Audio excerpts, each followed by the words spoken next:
Pembahasan kedua, target diterapkannya manhaj nabawi dalam mendidik anak. Ikhwani yang dimuliakan Allah Subhanahu wa taala, kita sebagai muslim perlu merujuk kepada metode pendidikan anak ala Nabi Shallallahu alaihi wasallam, di mana tujuan utama dari mendidik anak itu adalah yang pertama, membangun generasi perubahan. Kalau di dalam bahasa Inggrisnya adalah generation of change, untuk mewujudkan kejayaan Islam di masa depan. Caranya bagaimana?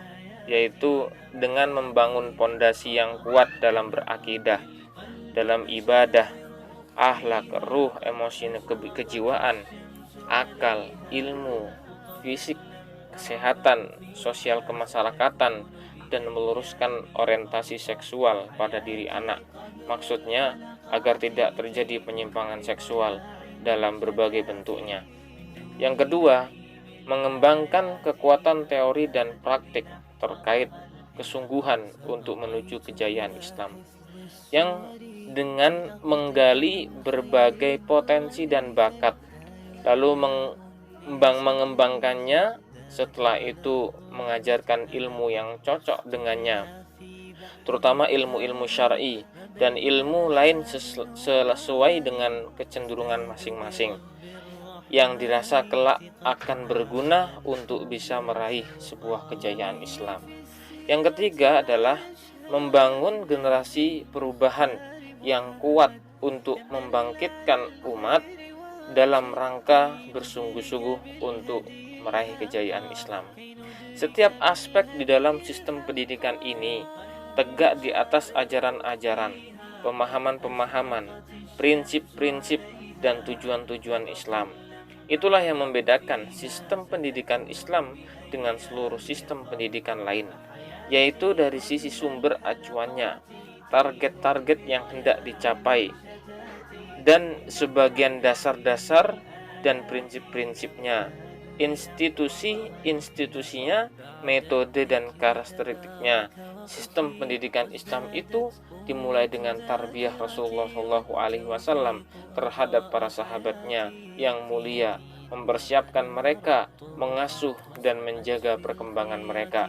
Beliau Shallallahu Alaihi Wasallam menyibak kecenderungan-kecenderungan mereka, mengarahkan kemampuan-kemampuan mereka, dan mengorganisir kekuatan mereka, sehingga para sahabat radhiyallahu anhum itu menjadi generasi terbaik sepanjang sejarah umat manusia. Dapat juga kita katakan, pendidikan Islam adalah sistem pendidikan yang digunakan kaum muslimin dalam mengembangkan dan menyiapkan generasi mereka sepeninggal Nabi Shallallahu Alaihi Wasallam. Yang dengan sistem itu lahir para tokoh-tokoh besar, pemikul ajaran Islam, pemikul iman, pemikiran dan ilmu pengetahuan dan adab serta akhlak.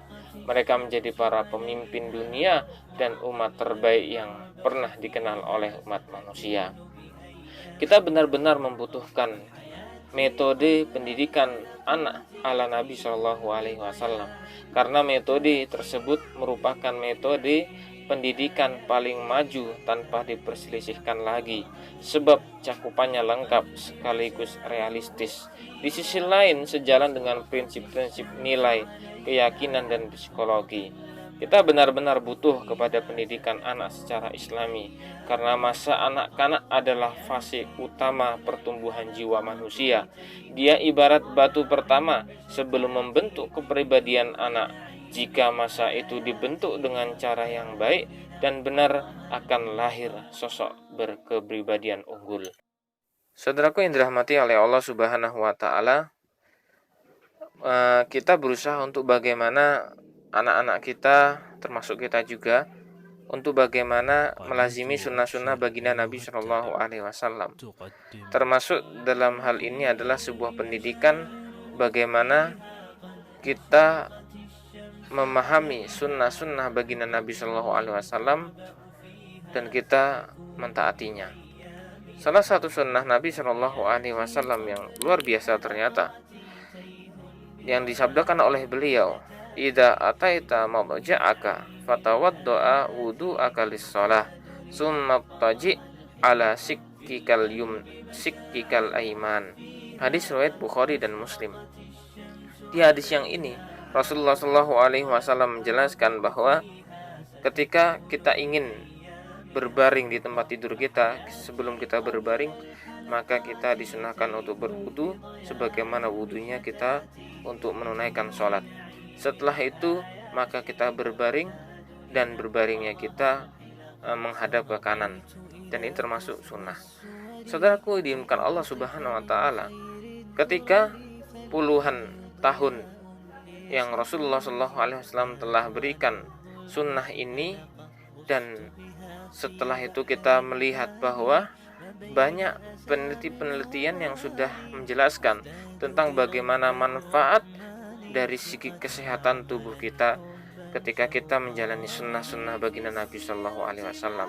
Dan hikmahnya, tatkala seseorang itu mengikuti sunnah baginda Nabi Shallallahu Alaihi Wasallam, maka ada hikmah-hikmah terbesar yang terkadang orang itu belum melihat bagaimana hikmah itu ada, namun dia langsung taat kepada Allah Subhanahu wa taala dan Rasulnya. Yaitu dari sisi kesehatan, yang pertama adalah mengistirahatkan otak kiri, ya. Yang kedua, dan dapat menghindari dari pengendapan pembekuan darah. Yang ketiga, dapat mengurangi beban jantung, karena posisi jantung itu di sebelah kiri, ya. Ketika menghadap ke kiri, maka jantung itu seperti dihempit. Nah, ketika dia menghadap ke kanan, maka jantungnya leluasa untuk bernapas, leluasa untuk bergerak. Lalu juga mengistirahatkan lambung, dan termasuk juga merangsang buang air besar lancar, ya. Setelah itu menjaga paru-paru.